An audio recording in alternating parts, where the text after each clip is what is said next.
Hello and welcome back to another edition of Teacher Talks. And friends, check it out. This table just keeps going and going with awesome, amazing, epic, I'm going to call them graphic novels. Now, in today's video, I'm going to go through each one of these books. I'm going to tell you about their level. I'm going to tell you if it's really, truly a graphic novel, if it's more of a chapter book, graphic novel combination, or where they're at. But here's what I can tell you about each one of these books. This is my son's collection, or part of it, and with a couple books that are our daughters, but mostly my sons. Again, a few of the daughters.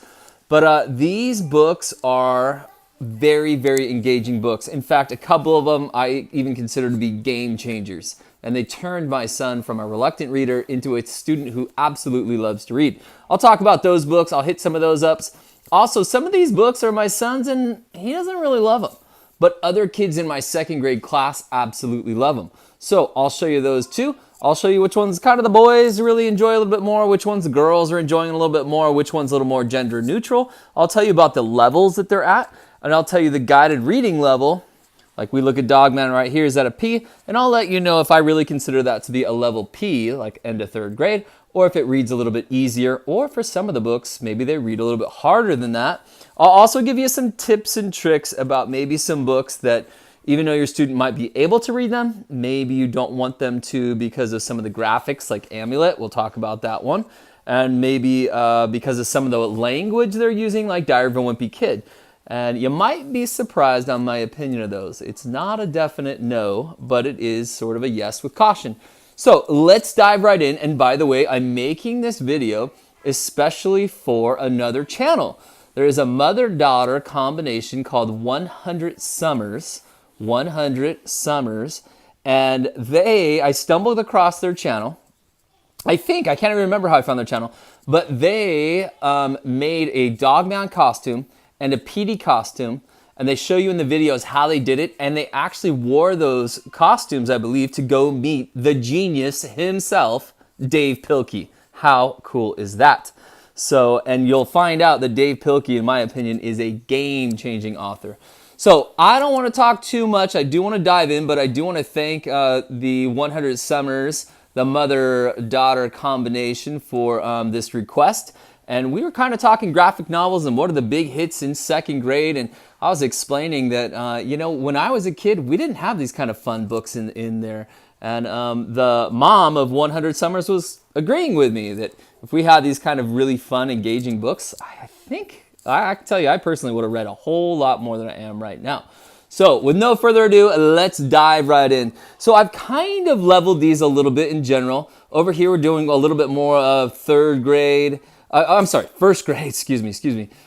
First grade-ish, going into second grade-ish, and kind of moving our way up. Now, I do want to tell you students out there that, look, use that as a general guide. In other words, if you're in first grade and you are already reading some of these higher level books, hey, great, good for you. That's amazing. And maybe you're a student who's in third grade and you're still working your way up on some of these other books that are over here in these levels. Look, it doesn't really matter, guys. Just do your absolute best with your reading. Enjoy your reading. And as I tell my students, there's only one way to get better. And they're magic words, they really are. Practice, practice, practice your reading, and I promise you, you will improve. But you gotta practice every single night, and what I tell my students in my classroom is minimum of 30 minutes every single day, Saturday, Sunday. Maybe you can take Christmas morning off. All right. Okay, guys, hey, let's dive right in. I'll show you a couple pages of each book, and again, I'll tell you the levels. So for our early readers, and by the way, all of these are book series. So what's really fun is if you read a Pete the Cat and you enjoy that book, well, there are a ton of Pete the Cats. And I just grabbed a couple right here. But boy, there's a whole ton of this series. They're very fun to read. And Pete is awesome and just funny. And this author really does a great job. I mean, really funny and great illustrations and good morals and thinking behind the stories. And it's really awesome. So Pete the Cat, huge hit. I'm going to guess that there's about 20 Pete the Cats. I don't really know that for sure. But again, it's so awesome because it's so powerful to go with a book series. So that if you're a student out there and you find that you really like a book and it's a book series, then you can dive in deep and get that whole series. Either check it out at the library or whatever you're going to do. I'll put a link down in the description below of where you can take a look at these books online and maybe purchase them online. But you can also think about doing Scholastic. You can also think about doing going to your local library or maybe your school library. So Pete the Cat, absolutely awesome. Another huge one is Fly Guy. Boy, Ted Arnold, he hit a home run with Fly Guy. These books are hilarious and just funny, engaging. Definitely sort of that. And again, we say graphic novel. Graphic novel really refers to more of the absolute comics that are almost all speech bubbles. So it's really not that. But you can see that I kind of put in with graphic novels these books that have just a ton of engaging pictures, not too many words on each page. It's not too intimidating for our reluctant readers. So absolutely awesome. Fly Guy is a huge, huge hit.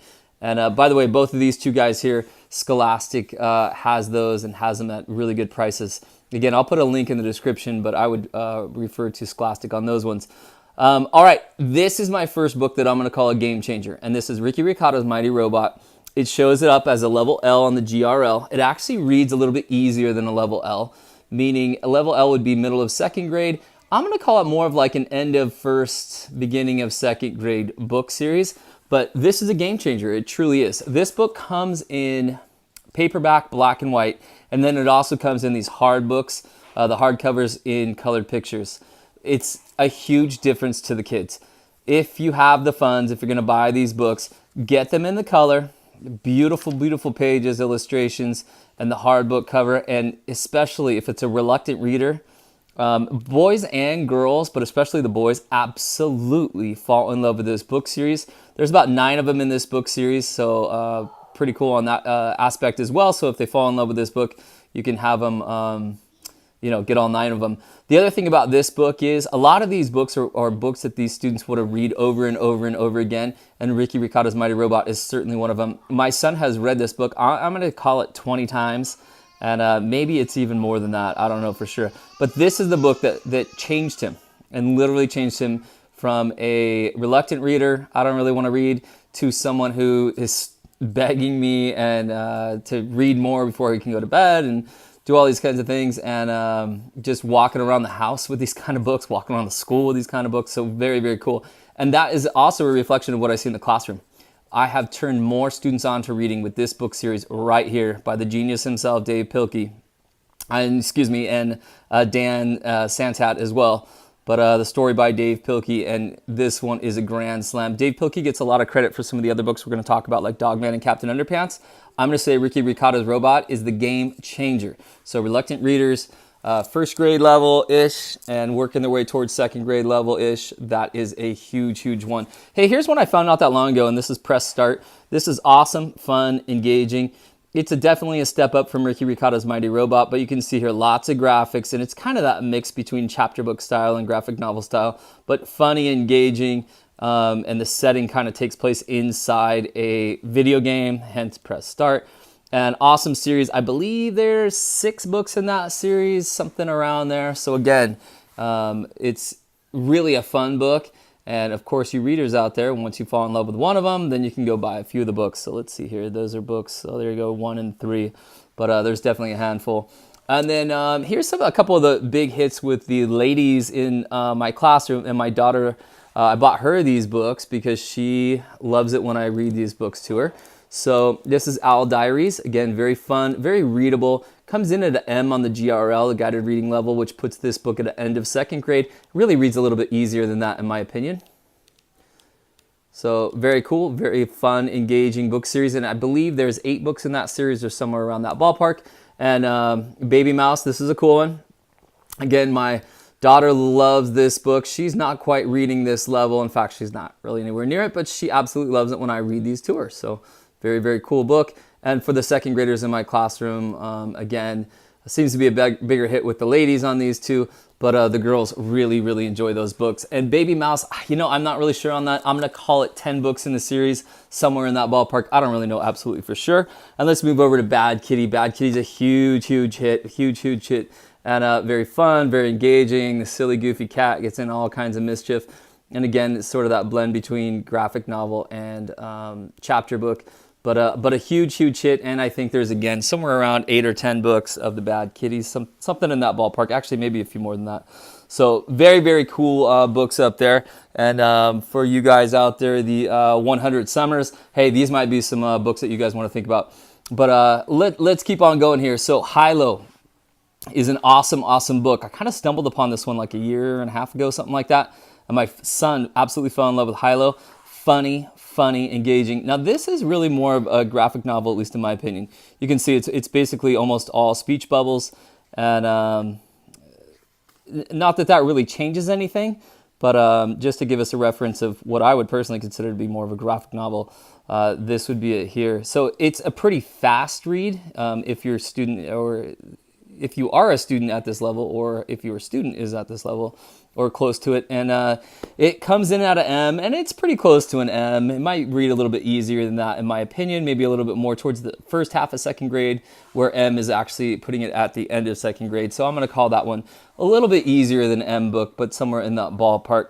So let's keep moving up. This is a funny one. I can't even talk about this book without smiling and laughing. So this is The Bad Guys, funny book series. And it comes out at a level P. I can tell you this, it certainly doesn't read a level P. A level P would put this at the end of third grade. It's not. It's really not. I think the GRL, guided reading level, got this one off a little bit. But very funny. My only complaint about these books is that they read so quick that I'll get the kids hooked on these, and they'll read all 7 of them, I believe there are. And they can read them in like 2 days. And they're like, okay, where's the next one? I'm like, oh, sorry, that's it. I'll have to wait. I think there's a couple more of these books that are on their way out, meaning out to be published. And again, I'll put the links to those down below in the description. You can check that out. But a very awesome, funny book series. The boys, the girls both love that one. Hilo, boys and girls both love that one. I'll back up a step. Press start, boys and girls. Ricky Ricotta's Mighty Robot, boys and girls. Boys especially kind of hit home on that one. And then let's move up to the next game changer by the genius Dave Pilkey. Dave Pilkey and Dogman. I would say this is probably the most popular book in maybe the whole school.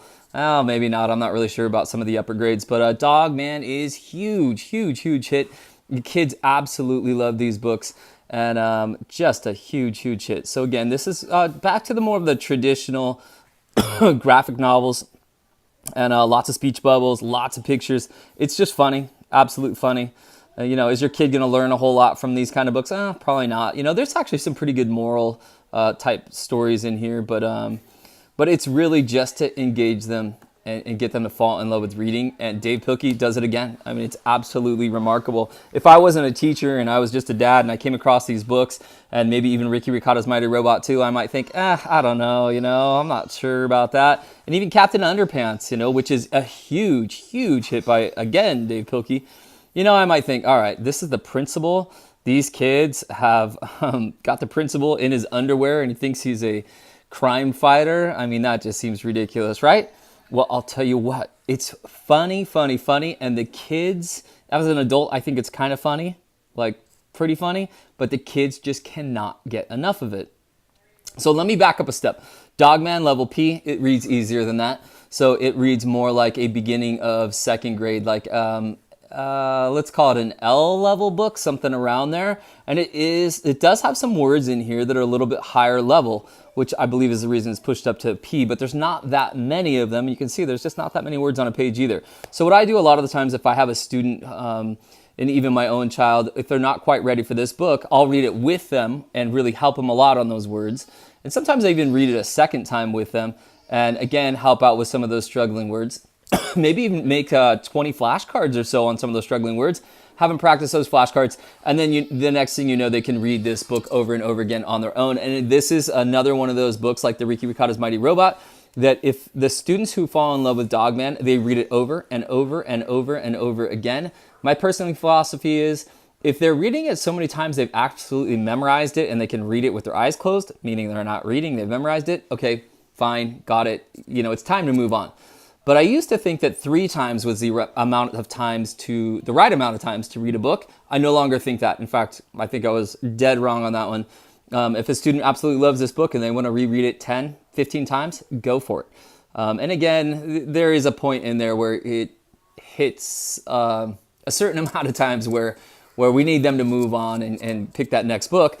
But again, Dogman, there's several books to this series. In fact, we've got another book that's on the way, Brawl of the Wild, is coming out real soon. This is the very first flagship one of Dogman right here. But there's a half a dozen of these books or so. Huge, huge hit. Captain Underpants, you can see these are leveled the same. Captain Underpants reads much, much harder than Dogman. Much higher level is what I should really be saying. And there's the Fliporamas, which Dave Pilkey is so known for, and also makes it more engaging and fun. But you can see Captain Underpants right away. You can see it reads much more like a chapter book with that sort of blended in graphic novel style of lots and lots of pictures. But again, closer to a chapter book as far as how many words on a page and that kind of stuff. So definitely reads at a strong P level. And that would put this book into the 3rd grade range. But awesome, awesome book. My son absolutely loves these books, although I think he still reads Dogman more. But the point is he loves to read now. He loves to read now, and that's the key. That's the key right there. All right, let's keep moving on here. Let's jump up here to Dork Diaries, and this guy right here, another one that my daughter likes for me to read to her. So I bought this one for our family here, but I also have some copies in my classroom for my students. And you know, I don't even know if she understands some of the plots and some of the stuff, but she thinks it's awesome, so I read it to her, right? And it's fun, engaging. The setting is kind of more like middle school, so for some of the students, I'm surprised at how much they like it, but this is a relatively, I'm going to give it like a medium hit in my classroom, but the girls who do love that, it seems to be mostly girls, the girls that do love that really seem to enjoy that book series and kind of dive in deep to it. So let's call it the cousin of Dork Diaries over here to Diary of a Wimpy Kid. And Diary of a Wimpy Kid is a huge, huge, huge hit. This book, and notice I didn't say in 2nd grade, this book is a huge hit. It's really at those higher levels. This one comes in at a T level, and most of this series comes in at a T level. There's somewhere in the ballpark of 10 or 12 or 13, I don't know, books in this book series, somewhere around there. And boy, if I have any of these numbers wrong or any misinformation, hey, put some comments down there, let me know. So here's my what I love about Diary of a Wimpy Kid and my complaint about Diary of a Wimpy Kid. Setting takes place, really, really funny, but the setting takes place in junior high.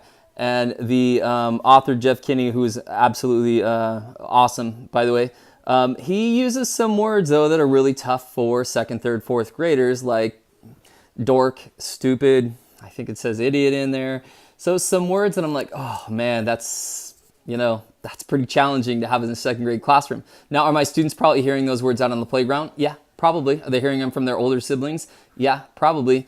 So part of me kind of feels like, you know, I don't mind them being exposed. That way I can teach lessons about why the author put those in there and why we're not going to choose to use those words.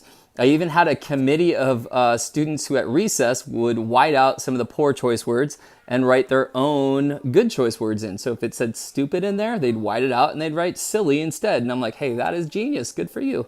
So anyway, Diary of a Wimpy Kid is a huge, huge hit. If you're a student or you have a student who's a little bit on the immature side or high-level reader, but maybe the behaviors are a little bit of a struggle, that one you might want to wait until they're up more towards like 4th, 5th grade, somewhere around that ballpark. But the kids who love it absolutely love that book series, Diaries of a Wimpy Kid. So hey, while we're up here, let's talk about Amulet. Amulet is another book that I kind of give a caution to. Amulet is up in that R range. It reads a little bit easier than that, in my opinion. Part of the reason is that it's in that graphic novel style, so there's not too many words per page. This one really, really doesn't have too many words per page. So the students who can read this really fly through them. So Amulet, some of the story plot is a little bit challenging for some of the younger students. I think the very first book starts off by kind of explaining how the father died in some fashion, and you know, it's not like a laugh, hey, hilarious Dogman type book. It's you know, it's a heavier book, if you will, a little bit. And but again, the kids who love Amulet, I mean, they love Amulet. This is the most recent book right here, and there's somewhere around 8 of these books out. In fact, it says right there, book number 8. So again, a good book series, I would say for the higher grades, let's call it 4th, 5th, 6th level. And again, if I was going to give these to any of my students or my own personal student, I'd want to read these books first and definitely think about some of the word choices, and some of the graphics in Amulet are pretty intense. Even I'm like, that looks pretty scary. But again, that's kind of a student by student opinion, and maybe a family household decision on if they are a good fit or not. All right, let's keep on rocking and rolling, man. I'm having fun. I hope you guys are too. Geronimo Stilton, awesome book series, comes in at a level N, and a whole bunch of books in this book series. I'm going to call it 20. I don't know that for sure, really, I don't. But awesome book, awesome series, funny, engaging.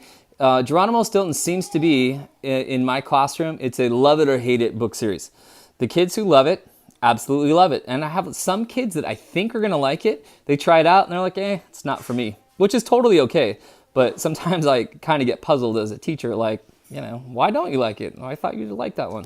So anyway, but again, Geronimo Stilton, the kids who love it, absolutely love it. Great book series, definitely worth giving a shot. And students out there, if you find that you like this one right here, then there's a whole bunch more, which makes reading so nice when you don't have to keep trying out books and maybe getting discouraged because you're having a tough time finding ones that you're interested in, that are at your level, and so on and so forth. So very cool. All right, let's keep moving on. This is the biggest hit in my personal house as of recent, and I'll tell you what, it's becoming more and more of a big hit in my classroom as well. But my son, for Christmas, has put on his list every single Big Nate book. Which doesn't sound like a big deal, except I think there's like 35 of them, maybe 38 of them. I don't know. Maybe I'm exaggerating. I don't think so, though. There's a whole lot. And here's the reason why is Lincoln Pierce down here, who, man, this author is awesome. Another great author. And Lincoln Pierce had a comic that would run in the newspapers. And so a lot of these Big Nates are simply the comics that used to run in the newspapers, and they're just glued together, put into these books. And they're funny and they read just like that. In other words, it's not a story from beginning to end with like chapters. It's just the comics, and they'll kind of stick to one theme for a few pages and move on to another theme. But they're funny and they're awesome and they're hilarious. Now, also, Lincoln Pierce came out with more recently a book series that is by the same name, so it gets a little bit confusing. But there's 8 of these books, I believe, and I'm going to say there's like 20 plus of the just comics. But this style over here, he came out with sort of a blend between chapter books and graphic novels. And these are awesome as well. My son, the 3rd grader, loves both of these book styles equally, even though they're quite a bit different, right? True comics, and this is much heavier into the chapter book compared to the graphic novels, with lots of pictures and lots of little graphics to go along with it. But huge hit with my son. Again, I'm sitting here trying to explain to him how much money these books are. And actually, they're relatively not too bad. Again, I'll put them in the description. You can take a look yourself. But not too awfully bad as far as breaking the bank. But very cool, very engaging book series. So let's move on to one of the last, and boy, definitely not the least, Calvin and Hobbes. Here's the reason I put Calvin and Hobbes in here. I grew up with Calvin and Hobbes. I think Calvin and Hobbes is absolutely hilarious. It never really dawned on me to put this in my classroom. I wasn't sure if it was a good fit, appropriate.